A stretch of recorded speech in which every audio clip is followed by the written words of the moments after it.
One of the things I learned really 1971 and then repeatedly is that surprises that happen in my lifetime happened to me. In many cases were for things that didn't happen in my lifetime, but happened in prior lifetimes, such as in 1971, I was clerking on the floor of the New York Stock Exchange.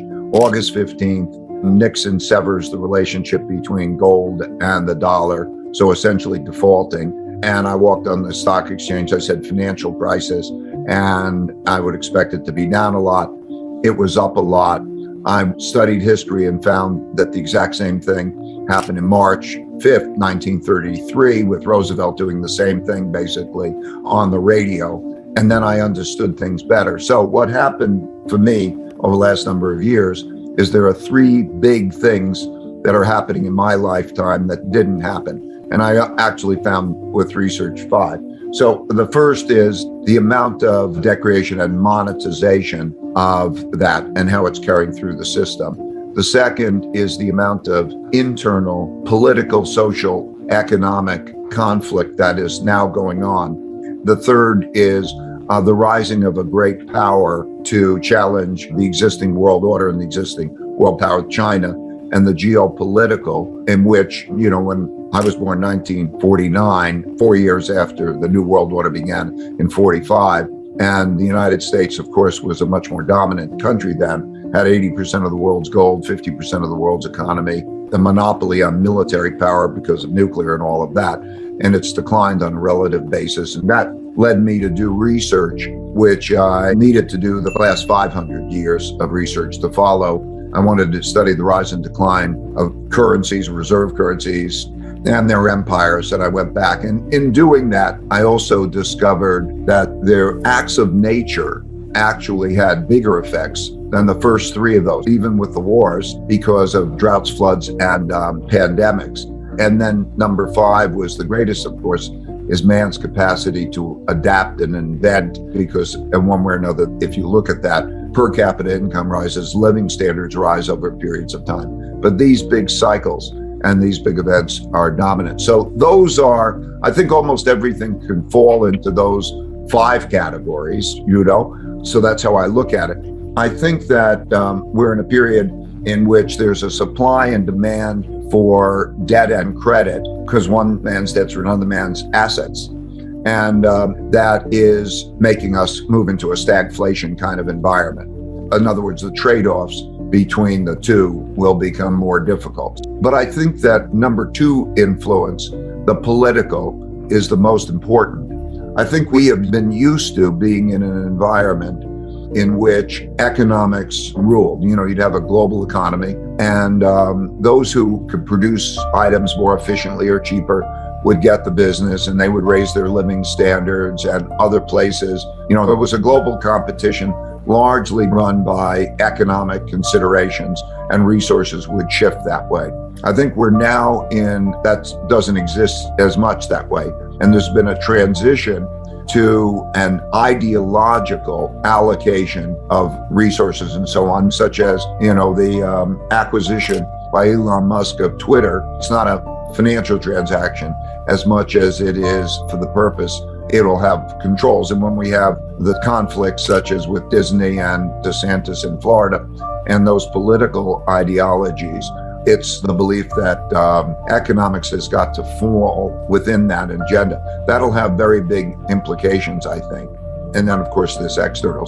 Looking at it year by year, this is the 3rd year of the expansion with a very aggressive monetary policy. So we're in the part of the typical expansion where there's a lot of inflation pressures because it happened in a giant big way. And everybody's long the world, it's the end of a paradigm, because everybody believes that they want everything to go up. And of course, that creates a dynamic where policy is long, everything goes up. And of course, that happens by creating money and credit, and which creates debt.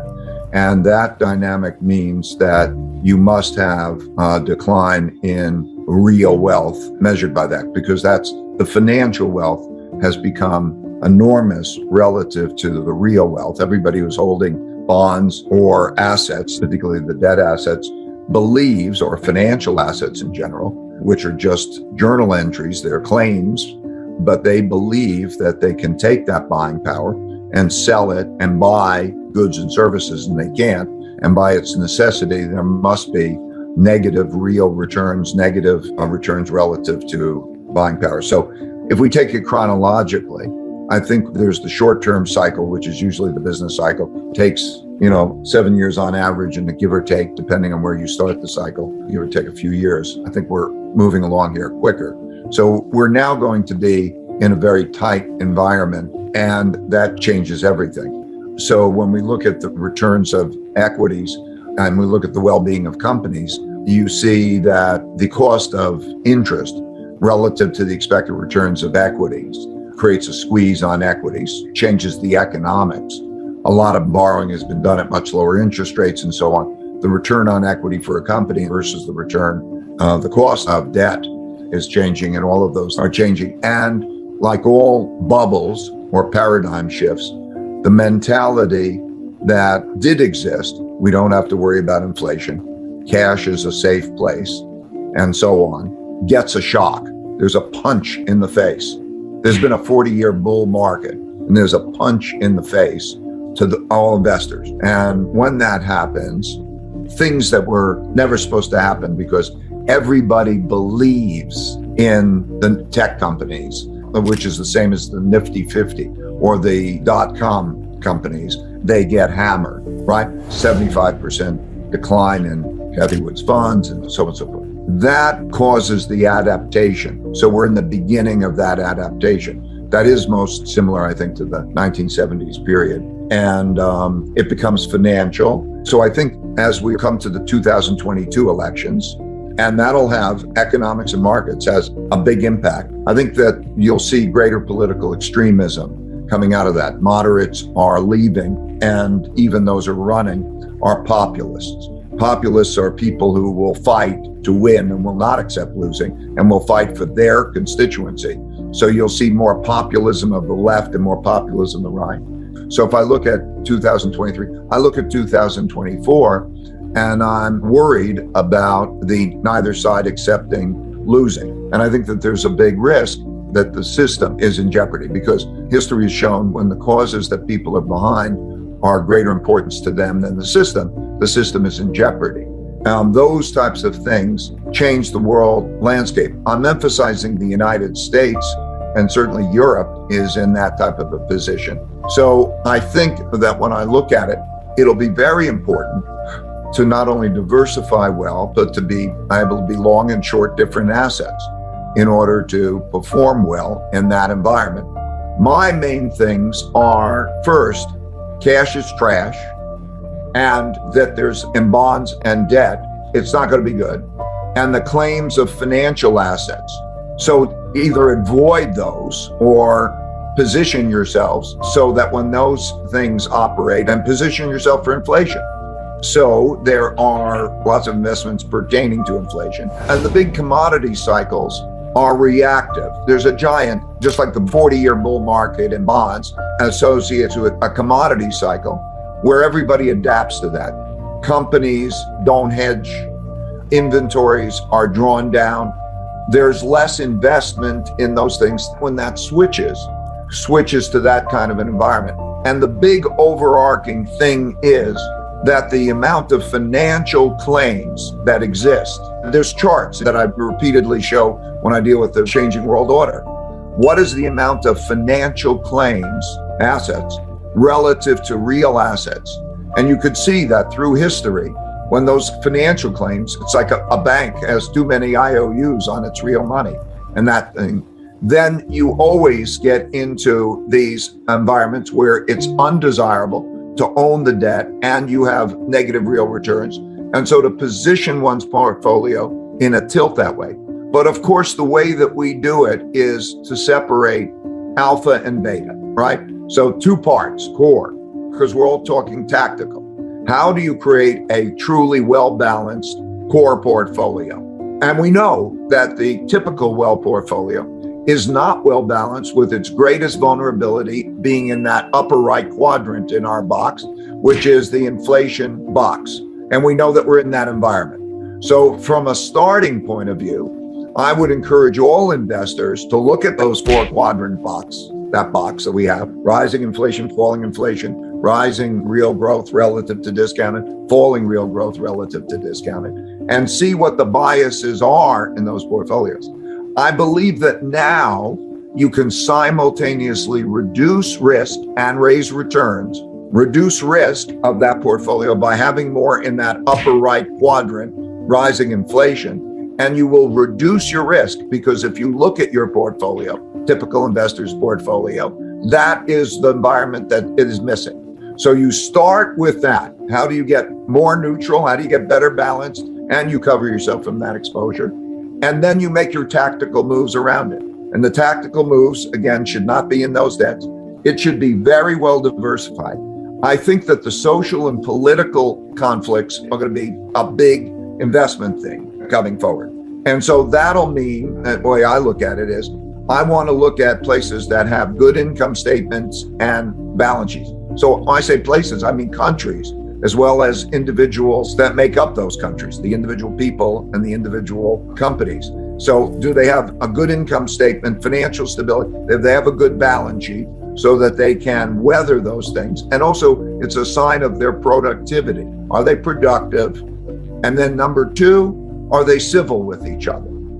I really do believe that internal conflict and bad finances are going to be defining characteristics of where to invest or even where to be. And then if I carry that forward to the third, am I going to have a risk of being in an international war, an important international war? Because that international war will raise lots of threats. So I want, when I'm picking those locations, I want to be the inflation hedge assets, well diversified, look to parts of the world that are not as plagued with this. So emerging Asia is very interesting. India is interesting. Look at neutral countries during that period of time. Watch out for government controls on capital markets, because that's the logical next step. History has shown that. Watch out for foreign exchange controls, could be. Watch out for those things. So those are the themes that I think are most important and will be most important in investing. There are 2 purposes of a currency, which is a medium of exchange and a storehold of wealth. And we're living in a world where we have 3 major currencies are fiat currencies with the same kind of problems. So you can't look at one currency in relationship to another. I think people make a lot of mistakes of thinking, it's an ugly contest. The questions that we're going to be in is storehold of wealth. Okay, what is your storehold of wealth? And a money is a storehold of wealth that also is widely accepted in other countries so that you can move it around. It's not just limited to currencies. Don't think that medium of exchange is the only important thing. So think about the store of wealth. That's when we deal with the quadrant, the 4 pieces to try to find a balanced storehold of wealth. And then you have to think, can I move that and sell that anywhere? Am I going to have the free capital markets to do that, or are they going to be a problem?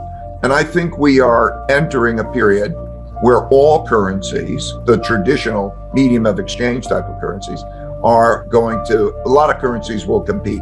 What will be the medium in which I could take something and go someplace else and cost effectively convert that into buying? Okay, the medium of exchange. I think we're in a storehold of wealth issue. In other words, focus in on that. And then, your transaction cost of converting that storehold of wealth, a balanced portfolio, into buying power. And then you transact, because even in the worst inflations, the worst environments, the currencies, most of the time, still could be mediums of exchange, even though they're devalued. So I encourage people to think about bad fiat currencies generally and what the liquidity is, and think about even what capital wars look like. Gold as a overlay on a portfolio, on top of a portfolio, works like an insurance policy. Gold is a dead asset. It just sits there, but it's always through characteristics that are limited in supply. One of the most important things, it's the 3rd highest reserve currency held by central banks. And in periods of time of war, or such periods of time of credibility, it is the medium, like they say, it's the only asset that you can have that's not somebody else's liability. that means you have to be dependent on them giving you them giving you money, or they're giving you something. And it is international, it can be moved, and it's tried and true in that regard. But its behavior is very environmentally specific.